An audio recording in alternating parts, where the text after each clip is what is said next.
As I carefully navigated the thick underbrush, the darkness pressing in around me, I spotted a faint glow in the distance.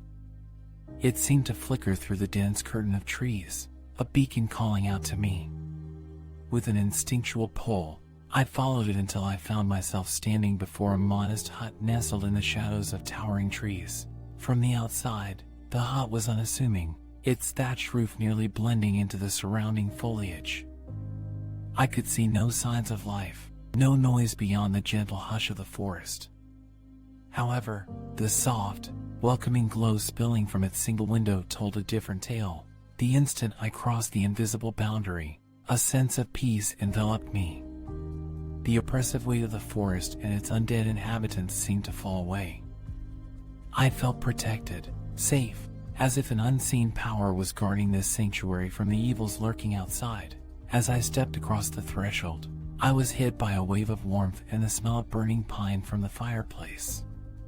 The hut was far larger on the inside than it seemed from the outside, a sizable living area with walls lined with bookshelves and the flickering firelight casting an inviting glow over the soft, plush furnishings. Before I could take in more of my surroundings, I heard the rustle of movement, and a woman stepped into the room from what I presumed was a hallway leading deeper into the hut. She was younger than I expected, probably in her late 30s, with a cascade of chestnut hair and bright, inquisitive eyes that immediately held my gaze. Her attire was similar to mine, practical and well-worn, marking her clearly as someone comfortable in the field. Yet, there was an elegance about her, an air of confidence and wisdom beyond her years. Her fingers, adorned with a variety of rings, danced gracefully in the air as she spoke. "Oh, a visitor," she exclaimed, an easy smile spreading across her face. "Welcome to my humble abode. I'm Helena Blythe, a professor of anthropology with a healthy side interest in the occult. You may call me Helena. You look like you've seen better days. Care for some tea?" There was a calming assurance in her voice, a soothing salve to the chaos that I just fled from. In the presence of Helena Blythe, there was hope, a lifeline in the sea of confusion and terror. Little did I know meeting Helena would be world-changing. Helena gestured towards a suddenly materializing table, complete with a steaming teapot and 2 ceramic cups. The table assembled itself with an almost playful agility, eliciting a soft chuckle from her. "Don't mind the theatrics," she said, pouring us both a cup of tea. "The house does enjoy showing off for guests." We settled into a comfortable silence, sipping on the warm brew as the fireplace crackled merrily. Finally, Helena broke the silence, her eyes twinkling with a hint of amusement. "So, let me guess. You attempted to conduct a ritual based on fragmented knowledge, and instead of putting a stop to things, you played right into the hands of the sisters?" I was taken aback, not so much by her accurate guess, but by the jesting tone in her voice. She caught my surprised expression and let out a peal of laughter that echoed around the cozy room. "Oh, don't look so shocked. It's a classic rookie mistake. We've all been there," she said, her laughter subsiding into a warm, comforting smile. As I poured out my experiences, she listened attentively, sipping her tea, her eyes never leaving mine. There was no judgment, no reproach, only understanding and patience. It was therapeutic, easing the burden I had carried. Once I was done, she leaned back in her chair, her expression becoming serious. "Well, I hate to say it, but this was always inevitable. The Sisters of the Ebony Veil aren't mere bedtime stories. They're a reality, a part of this world's dark history. And their curse isn't something that can be undone by an eager amateur with a good heart," she said, her tone soft but firm. Helena seemed to read my desolate thoughts, her expression softening. "Don't lose hope yet," she said, reaching under the table. With a slight grunt, she heaved up a massive, ancient-looking book onto the table. The cover was dusty and faded, adorned with intricate carvings that swirled into the depiction of a circle of stars. "This," She began, her voice echoing with a hint of reverence. Is the Astrum Grimoire. The knowledge within these pages could be the answer to our dilemma. She flipped open the grimoire, revealing thick, parchment-like pages filled with archaic symbols and drawings. Each page was a labyrinth of knowledge, layered with age-old secrets. I stared at the book in awe, a flicker of hope rekindling in my heart. Defeating the sisters is not an option, Helena continued, tracing a finger over a particularly complex-looking diagram. Their power stems from the very fabric of existence, and they are as eternal as the universe itself. The most we can do is delay their prophecy. I gazed at her, taking in the gravity of her words. The task seemed monumental, the stakes insurmountable, yet I was not ready to back down. I had started this, and I was determined to see it through. But every few centuries, they must regenerate their power, she added. They will go into a deep slumber, and that will be our window of opportunity to enact a ritual that will send them back into their dormant state. It's a temporary solution, but it's the best we've got. It's all about the timing and understanding the exact details of the prophecy. With the Astrum Grimoire before us, the stakes were clear, and the path forward seemed daunting yet possible. The sisters could be stopped, for a time, and I was ready to play my part in the age-old battle between humanity and the dark forces that lurk in the shadows. Each day in Helena's enchanted abode passed like a dream, both of us engrossed in the Astrum Grimoire's tangled riddles. Its pages were laden with convoluted celestial maps, sequences of astrological symbols, and text written in an archaic tome. In the midst of our relentless studies, there were moments when I would catch myself pausing, looking out of the window at the forest beyond. The night seemed unnaturally still, the phases of the moon frozen in a perpetual waxing gibbous. The very flow of time felt oddly distorted, more disquieting with the ghostly figures that moved aimlessly amongst the trees, their ghastly pallor visible even in the faint moonlight. The sight of them was a grim reminder of the task that lay before us, a testament to the pervading power of the sisters. I could feel the growing unease gnaw at me, fear whispering insidiously at the edges of my consciousness. It was one of these moments when Helena, perceptive as always, seemed to notice my discomfort. She put down the parchment she had been studying, and turned towards me. You've noticed the moon, haven't you? She said, her voice a soothing balm against the cacophony of my thoughts. And the wanderers in the forest? I nodded, unsure of what to say. She smiled reassuringly.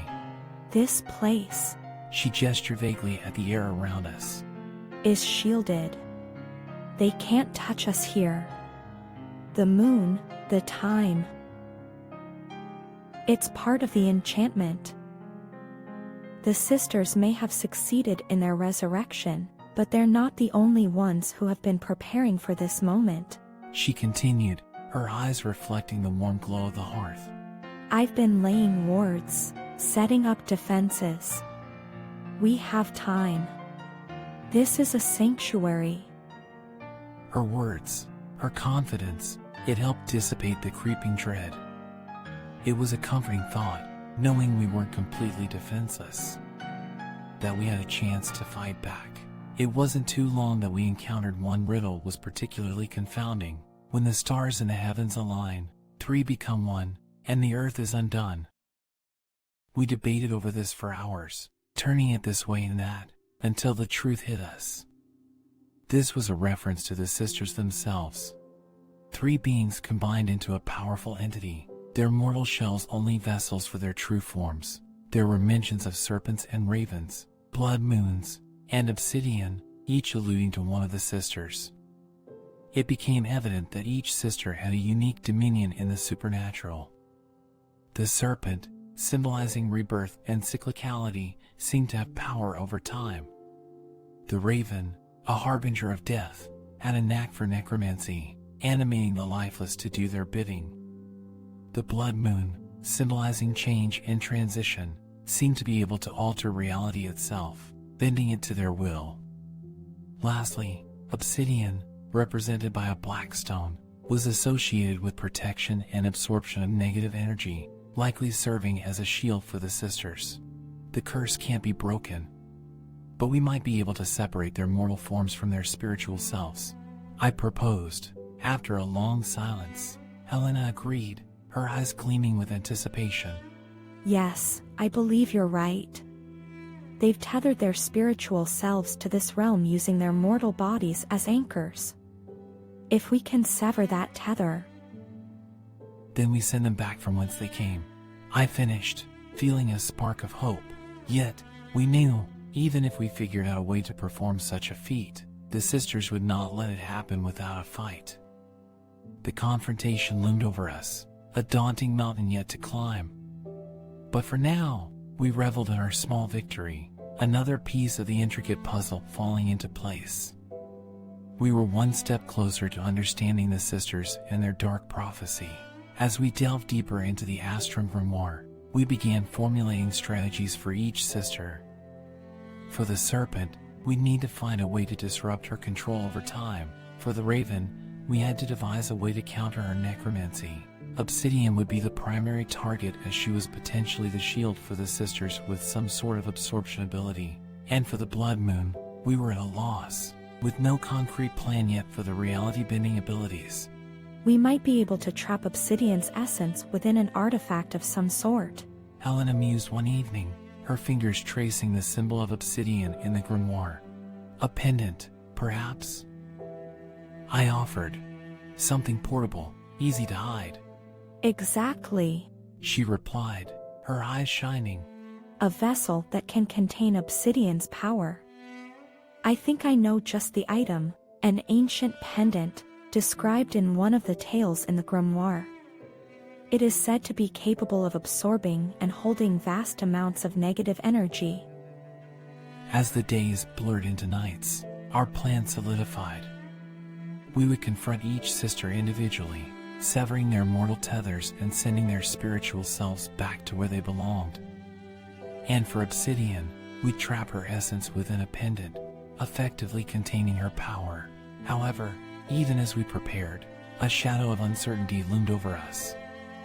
The sisters were powerful, more powerful than anything we had ever faced. And we were unsure if we could match their combined might. Even with our plan, our studies had led us to a chilling realization.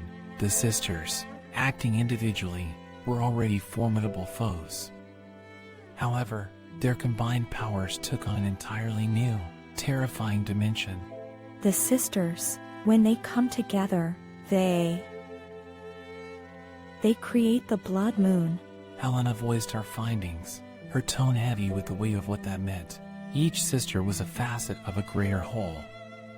The serpent, with her power over time, would coil around the fabric of reality, preparing it for the change. The raven, with her command over death, would beckon the spirits of the lost, the departed, drawing them into her service, creating an unstoppable army of the dead.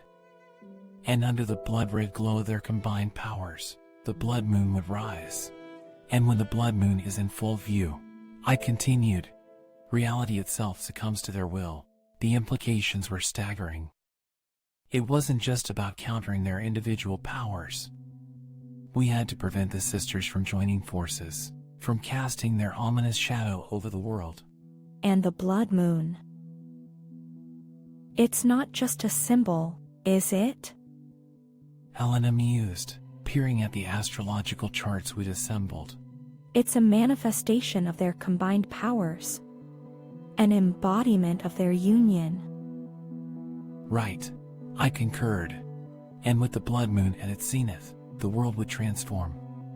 The borders between the mundane and magical, the physical and metaphysical, would blur. Reality as we know it would cease to exist. There was a change in the air when the time came to leave the sanctuary of Helena's enchanted home. The once calm ambience was replaced by a kind of quiet determination, the comfort of knowledge giving way to the weight of action. It was an honor for me to meet someone else who is so well versed in anthropology. Helena moved with an uncanny grace and efficiency, packing essential items into a satchel that seemed far too small to hold them all. Maps, ancient parchments, odd-looking talismans, a silver dagger with a hilt shaped like a serpent. It was like watching a well-practiced magician perform an intricate trick. Once she was satisfied with her preparations, she turned towards me, the jade pendant glinting against the soft light. It was the key to our plan, the device we had decided to use to trap obsidian and halt the continuation of the blood moon.